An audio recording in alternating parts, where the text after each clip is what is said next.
now let's look at another popular use case, factorial. Factorial. Now factorial is used to get the multiplication of a number down to 1. So let me say given factorial of 4. So now the factorial of 4 means 4 times 3 times 2 times 1. We stop at 1 because times 0 means everything will be 0. So this is the factorial of 4. Yeah, so this is how the factorial works. So you see that if we have 10,000 here, like this, be 10,000 times 9,999 times down to 1. So you see, it will be a very huge multiplication, right from 10,000 down to 1. So you see that the factorial is another great candidate for memoization. Also, being that see that the output is dependent on the input, and it does not change over time. It's still the same thing. Factorial of 9 when called 1,000,000 times is still the same number, still the same result. Factorial of 2 is 2. Call it or calculate it 20 different times, it will still give you the same number 2. So now this is a function to calculate factorial. Yeah. So if it is if the number passed is 1, you return 1. If it is 0, it returns 1. Then if the number is 9 times the number, then call itself again with a decrement by 1. So you see it has also a recursive approach similar to the Fibonacci. Right. So it does the recursion until it hits 1 and then returns the whole summation. Now this is also a great, like we said, it's a great candidate for memoization. Now we call the memoize function, passing the factorial function to it. So let's first get the memoize version in this variable. Then we call memoize factorial.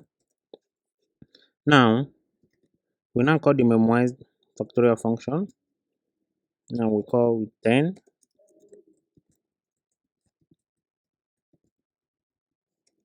Twenty, 20, then we now call with 30. Now let's run it. Let's open our terminal.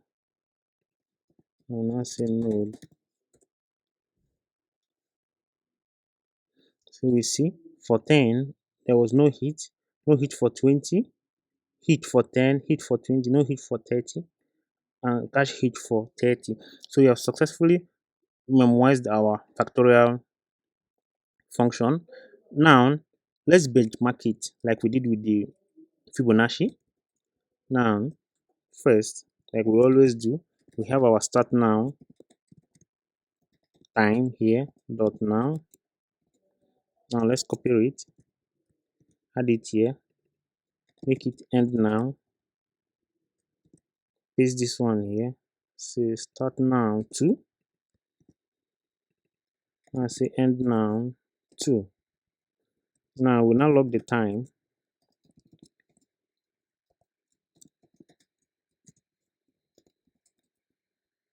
Now say end now minus start now. So this will be the time it took for the first function call with 30 input to run. Now this will be the second one. So now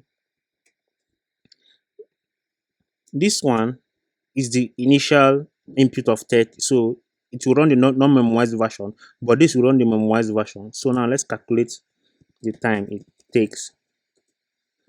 So you see for 30 it took 7 milliseconds, but in the same input of 30, which is it will now get it from the cache version, this one it took 0.03 milliseconds. So you see it now.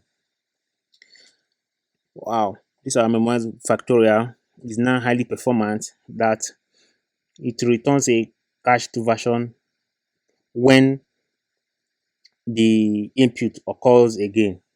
So this memoization is also used in React. You can see use memo, the use memo hook, and also the react.memo. React.use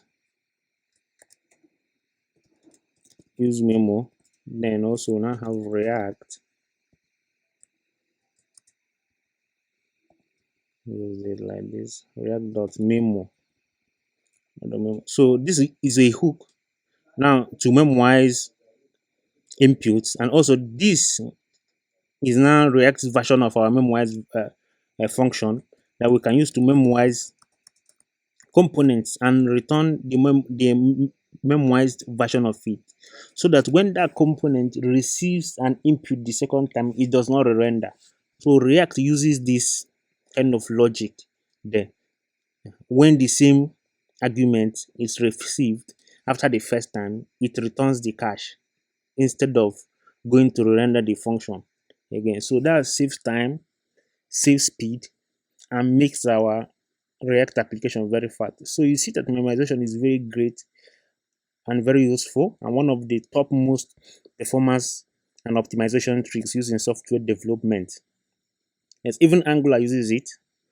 So when an input in the component changes, it memoizes it and doesn't render it. So until the input changes, it can render. Uh, so if it renders when the same input is given that you have seen before, it is called wasted render, and it's kind of like impact performance in our application. So memoization is one of the very first performance trick we need to consider whenever we are building an application. But we should not micro optimize. Like for example, in our Factorial, where we know that we are giving that we will pass numbers not much than 30 or 100 to it. So it will be a micro optimization and complicate our code. So it's best we just leave it like that, because most modern browsers and computers can handle a quite large number. Yeah, it is when you're now running in hundreds of thousands of millions that we can now memorize it. The memoization is also very useful when you are using in physics and also in gaming engines, when you are rendering your sprites, GUI rendering, and your picture rendering. Maybe it has a very high MB, so that is where memoization comes, so that you can only render once and don't render it again. So this is a very useful trick in software development in general. This is the end of our lesson. If you have any question or anything, you can comment below. Hit the subscribe button, share this video to your friends and people you know will benefit from it. And also, you can reach me on my social media handle at ngarchangel, or you can message me via my email codevanga40@gmail.com. Thank you so much, and see you in the next lesson. Bye.